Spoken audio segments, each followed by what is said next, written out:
I'm Rob Bennett.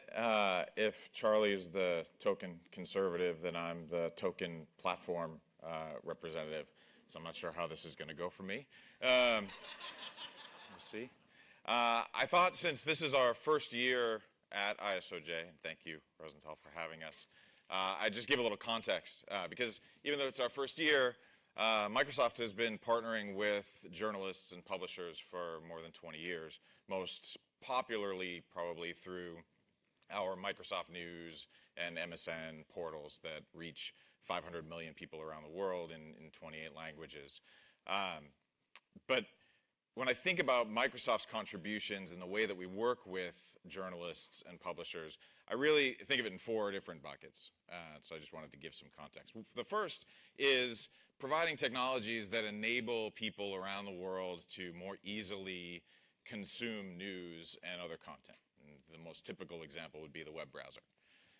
The second is a set of technologies and products that journalists use and other creators use to do storytelling. And we've seen advances over the years from simple text editors to now tools that enable great data journalism. And I'll just give a shameless plug to one of my colleagues. There's a breakfast tomorrow morning on data journalism and a number of technologies that we're providing. So please go to Ben Rudolph's breakfast.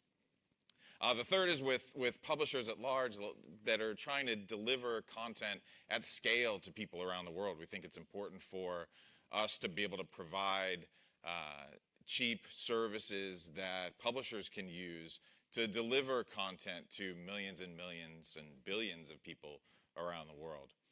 And then fourth is our news distribution and monetization platform, Microsoft News, which is where I spend most of my time. And so we've been working on a lot of these technologies over the past 20 years. Recently, in the last year, we started a program out of our corporate, external, and legal affairs group called Defending Democracy, which was really, the intent is to work with governments and other technology providers to ensure the safety of our electoral process.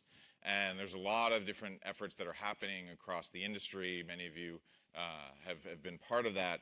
There's a key pillar that I think is relevant here around disinformation defense.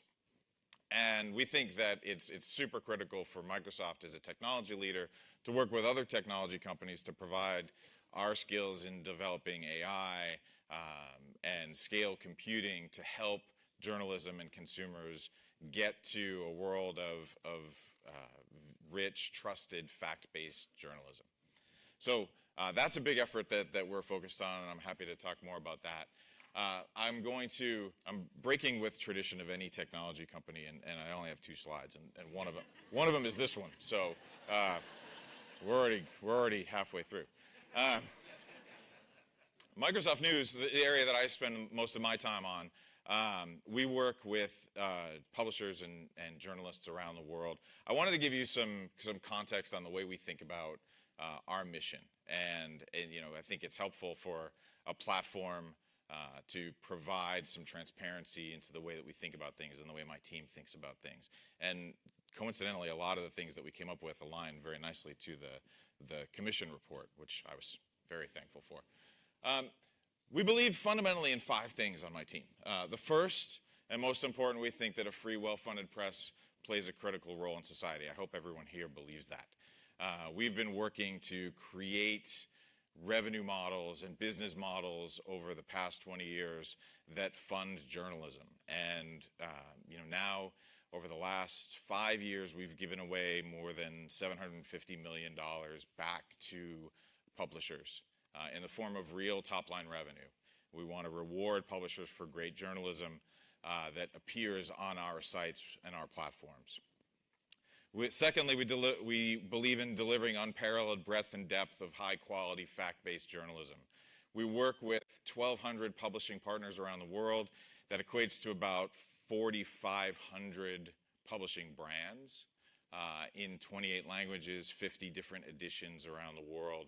So we really embrace the breadth and depth of journalism from the rich markets like the United States to smaller markets like Vietnam, Thailand, and Indonesia, where I just was.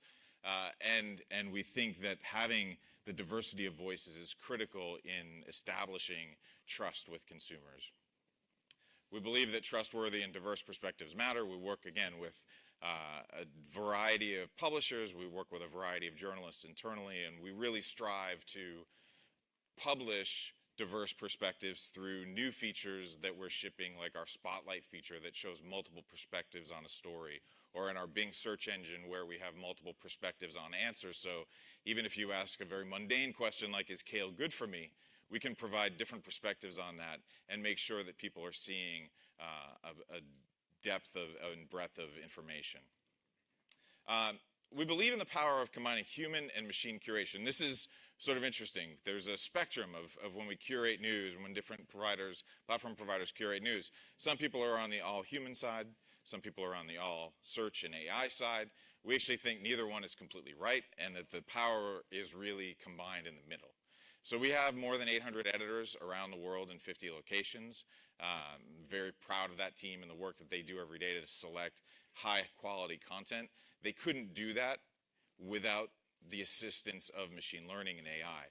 We receive more than 170,000 pieces of content every day from our publishing partners. There's no way that our editorial team can go through all that and choose the best content for our audiences.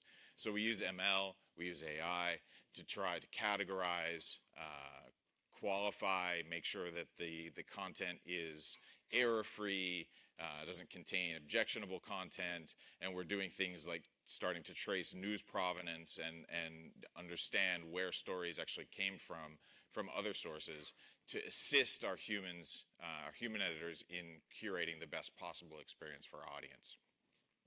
And finally, we believe that user choice and personalization are essential to the experience. This is, it's critical. It's a sort of a must-have feature today. You have to be able to personalize your experience, and you have to avoid filter bubbles. And this is something that is a constant tension, and we're continuing to work on, and I don't think we've quite got it right yet, and we're going back and forth between the editorial team and the AI team to try to strike that balance. And we're continuing to work on it along with the rest of the industry. But we think that this is critical for establishing trust, not only with audiences, but with publishers. So, thank you. Good job.